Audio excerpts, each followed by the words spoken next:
தமிழ் நண்பர்கள் அனைவருக்கும் வணக்கம். இந்த வீடியோவில் லீ மூவியோட லோகோ எடிட்டிங் எப்படி பண்ணுறதுன்னு இந்த வீடியோவில் பார்க்க போகிறோம். இந்த வீடியோ ஸ்கிப் பண்ணாமல் ஃபுல்லாக பாருங்கள். கைன்மாஸ்டர் அப்ளிகேஷனை ஓப்பன் பண்ணிவிட்டு கீழே உள்ள கிரியேட் ஆப்ஷன் வந்து கிளிக் பண்ணிவிட்டு மேலே உள்ள நியூ ப்ராஜெக்ட் ஆப்ஷன் வந்து கிளிக் பண்ணி ஆஸ்பெக்ட் ரேஷியோவில் தேர்டாக உள்ள 1:1 ரேஷியோ வந்து செலக்ட் பண்ணிவிட்டு கீழே உள்ள கிரியேட் ஆப்ஷன் வந்து கிளிக் பண்ணிடுங்க. கிரியேட் ஆப்ஷன் வந்து கிளிக் பண்ண பிறகு கைன்மாஸ்டர்லேயே ஃபஸ்ட்டாக இமேஜஸ் ஆப்ஷன் இருக்கும். அதை வந்து கிளிக் பண்ணி பிளாக் கலர் பேக்ரவுண்ட் இமேஜ் வந்து செலக்ட் பண்ணிவிட்டு மேலே உள்ள இன்ட் ஆப்ஷனை கொடுத்து பேக் வந்துட்டு ஸ்டார்டிங்க்கு வந்துடுங்க.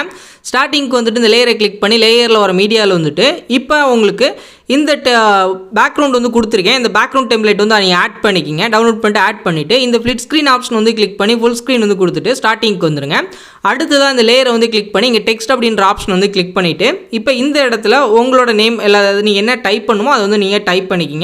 இப்போ நான் வந்து டைப் பண்ணிக்கிறேன். இந்த மாதிரி டைப் பண்ணிவிட்டு இந்த ஓகே ஆப்ஷன் வந்து கொடுத்துட்டு இந்த ஆரோவை ட்ராக் பண்ணி தேவையான சைஸ் வந்து அட்ஜஸ்ட் பண்ணி லைட்டாக நான் ரொட்டேட் பண்ணிக்கிறேன். இந்த மாதிரி ரொட்டேட் பண்ணிவிட்டு இப்போ நான் இந்த இடத்துல நான் ப்ளேஸ் பண்ணிக்கிறேன். இந்த மாதிரி நீங்கள் ப்ளேஸ் பண்ணிவிட்டு இந்த 2A ஆப்ஷன் வந்து கிளிக் பண்ணிவிட்டு இங்கே மை ஃபாண்ட்ஸ் அப்படின்ற ஃபோல்டர் வந்து உங்கள் கைன்மாஸ்டரில் இருக்காது. எப்படி ஆட் பண்ணுறது நான் ஆல்ரெடி வீடியோ போட்டிருக்கேன். அந்த வீடியோட லிங்க் வந்து இந்த டிஸ்கிரிப்ஷனில் இருக்குது. அதை பார்த்துக்குங்க. ஃபாண்டோட லிங்க் இந்த வீடியோ டிஸ்கிரிப்ஷனில் வந்து கொடுத்துருக்கேன். அந்த ஃபாண்ட் வந்து இம்போர்ட் பண்ணிவிட்டு இந்த ஃபாண்ட் வந்து நீங்கள் செலக்ட் பண்ணிவிட்டு இந்த டிக் ஆப்ஷன் வந்து கொடுத்துங்க. ஸ்டைல் வந்து கரெக்டாக வந்துடும். அதுக்கடுத்து நீங்கள் அட்ஜஸ்ட் பண்ணி சைஸ் வந்து உங்களுக்கு தேவையான அட்ஜஸ்ட் பண்ணி இந்த மாதிரி நீங்கள் கரெக்டாக ஆட் பண்ணிக்கங்க.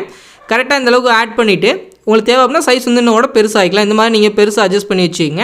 அட்ஜஸ்ட் பண்ணி வச்சுட்டு அடுத்து இந்த கலர் ஆப்ஷன் வந்து கிளிக் பண்ணிவிட்டு இங்கே கீழே வந்து ஸ்க்ரோல் பண்ணுங்கள். இந்த கலர் வந்து நீங்கள் செலக்ட் பண்ணிவிட்டு டிக் ஆப்ஷன் வந்து கொடுத்துருங்க. அதுக்கடுத்து கீழே வந்து ஸ்க்ரோல் பண்ணுங்கள். கீழே வந்த பிறகு இதில் ஷேடோ அப்படின்றத கிளிக் பண்ணி எனபிள் பண்ணுங்கள். எனபிள் பண்ணிட்டு டிஸ்டன்ஸ் அப்படின்றதில் கரெக்டாக ஒரு 2 பாயிண்ட் அல்லது 1 பாயிண்ட் வந்து செலக்ட் பண்ணிவிட்டு அடுத்து பேக் வந்துடுங்க. அடுத்து க்ளோ அப்படின்றத கிளிக் பண்ணி எனபிள் பண்ணிவிட்டு கலர் ஆப்ஷன் வந்து கிளிக் பண்ணிவிட்டு சேம் கலர் வந்து செலக்ட் பண்ணி டிக் ஆப்ஷன் வந்து கொடுத்துருங்க. அடுத்து நீங்கள் பேக் வந்துடுங்க.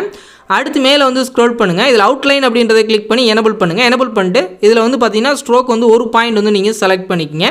இப்போ நம்ம கரெக்டாக எடிட் பண்ணியாச்சு. அடுத்து சைஸ் மட்டும் உங்களுக்கு தேவையான அட்ஜஸ்ட் பண்ணி கரெக்டாக நீங்கள் எங்கே வேணுமோ அந்த இடத்துல இந்த இடத்துல நீங்கள் அட்ஜஸ்ட் பண்ணி வச்சுட்டு இந்த இடத்துல உங்களோட நேம் வந்து நீங்கள் ஆட் பண்ணிங்க. இந்த மாதிரி நீங்கள் எடிட் பண்ணிவிட்டு இப்போ நம்ம கேலரியில் வந்து சேவ் பண்ணுறதுக்கு இந்த கேப்சர் ஆப்ஷன் வந்து கிளிக் பண்ணி கேப்சர் அண்ட் சேவ் அப்படின்றத கொடுத்துட்டிங்கன்னா குயிக்காக ஒரு லோகோ வந்து எடிட் பண்ணியாச்சு. இந்த லோகோ வந்து எடிட் பண்ணி உங்கள் கேலரியில் வந்து சேவ் பண்ணிங்க. இந்த கேப்சர் பண்ணிங்கன்னா சேவ் ஆயிடும்.